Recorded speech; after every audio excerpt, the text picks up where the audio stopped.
এই হচ্ছে তার আবার আমি রিপ্লাই দিলাম যে বাউল সম্রাটের যে কথাটি এবং তার গানের আলোচনা এবং গানের সাবজেক্ট থেকে নিয়ে তার যে বিষয়টি আমি আবারও রিপ্লাই করলাম সবাইকে বোঝার জন্য, জানার জন্য।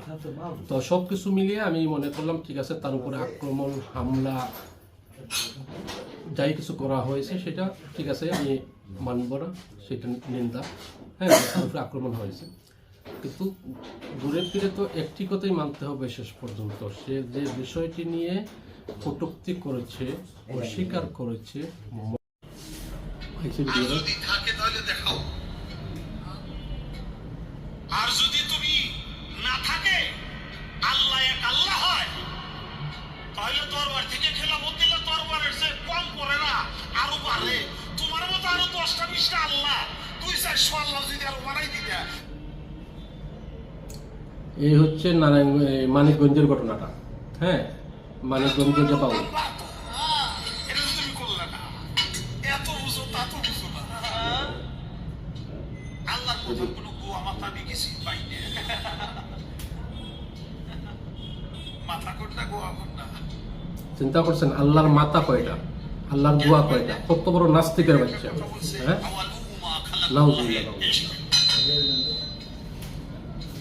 প্রথম সৃষ্টি ইশক, আওয়ালুমা খালাকাল্লাহ, কত বড় নাস্তিক।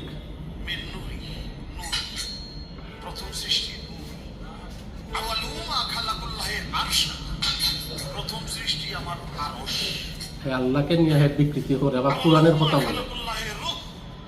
প্রথম সৃষ্টি ওটা হইছে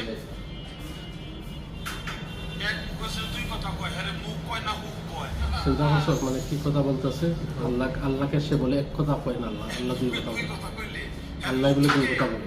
হয়তো মুখ থাকে না, তো হুক হয়ে যায়। চিন্তা করছো আল্লাহ যে বলে প্রথম সৃষ্টি আমার ইশক, প্রথম সৃষ্টি আমার কয় আমার আরশ, প্রথম সৃষ্টি আমার কয় নূর, প্রথম সৃষ্টি আমার কয় রূহ।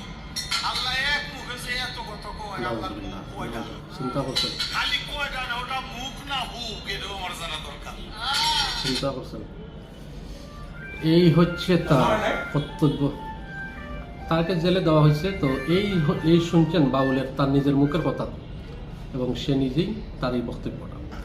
তো আমি যে জিনিসটি বলবো, যারা আবুল সরকারের পক্ষ নিচ্ছেন বা তার পক্ষ অবলম্বন করছেন, মায়া কান্না দেখাচ্ছেন, তার প্রতি সংহতি জানাচ্ছেন, এরা মুসলমান হিসেবে আমি মনে করি না। একজন মুসলমান কখনো সে আমার মহান আল্লাহ তাআলাকে অস্বীকার করা আর আল্লাহকে নিয়ে কটূক্তি করা, আল্লাহকে নিয়ে অস্বীকারী কাফিরের পক্ষ অবলম্বন করা, একজন মুসলমান কখনো সেটা করতে পারে না। আমি এই ঘটনার তীব্র নিন্দা ও প্রতিবাদ জানাই। তাকে আল্লাহকে নিয়ে সে কটূক্তি করেছে, এটার তীব্র নিন্দা জানিয়ে শেষ করা যাবে না। যেহেতু তাকে গ্রেপ্তার করা হয়েছে, আমি চাই অন্তর্বর্তীকালীন সরকার অনতি বিলম্বে তাকে বর্তমান প্রচলিত আইনে তার শাস্তি দাবি জানাচ্ছি, শাস্তি দিতেই হবে।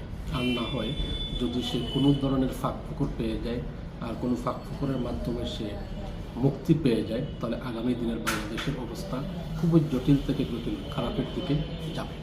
সেই হিসাবে এই বাউলের পক্ষে দেখা গেছে, তার পক্ষে অনেকেই উদাহরণ টানতেছেন, যুক্তি দিচ্ছেন, পক্ষ অবলম্বন করতেছেন। হ্যাঁ, অনেকেই দেখা যাচ্ছে সোশ্যাল মিডিয়াতে, এবং কিছু কিছু নিউজ পারপাসও দেখা যাচ্ছে। আমি এটা খুবই নিজের কাছে নিজে মর্মাহত মনে হচ্ছে, এবং এই ধরনের পক্ষ অবলম্বন করা একজন মুসলমান হিসেবে কখনোই কাম্য নয়। আমি সেটা কখনো কামনা করি না, যেহেতু আমরা একজন মুসলমান। তো সেই হিসাবে আমি মনে করি, যারা মনে করি একজন বাউল শিল্পীর উদাহরণ দোহাই দিয়ে তাকে তার প্রতি মায়া কান্না, মায়ের চেয়ে মাসির দরদি হয়ে যাচ্ছেন, বলে যাচ্ছেন, এটা কামনা করি না। আর আরেকটি বিষয় বলি, আজ বিকালে সন্ধ্যার আগে তার বাউল ফকিরের পক্ষে একটি মিছিল হলো, আর এই মিছিলটির লাইভ হচ্ছে আমাদের একটি জাতীয় দৈনিক গণমাধ্যম রূপালী বাংলাদেশের প্ল্যাটফর্মে। এই প্ল্যাটফর্মে যে লাইভ দিচ্ছে যে ছেলেটি, সে লাইভে বলে যাচ্ছে যে মানিকগঞ্জের যে আক্রমণ হামলা হলো সন্ত্রাসী হামলা, সন্ত্রাসী হিসাবে উল্লেখ করেছে তার বক্তব্যের মধ্যে এই ডিজিটাল প্ল্যাটফর্ম রূপালী বাংলাদেশের ডিজিটাল লাইভে।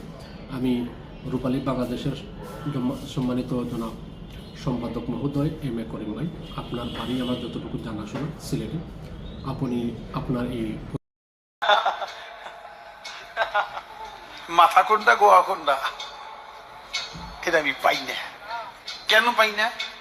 এই যে একটা কথা বলছে, আওয়ালু মা খালাকুল্লাহে ইশক,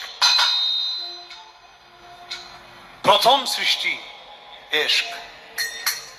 আওয়ালু মা খালাকুল্লাহে মিন নূরি, নূর, প্রথম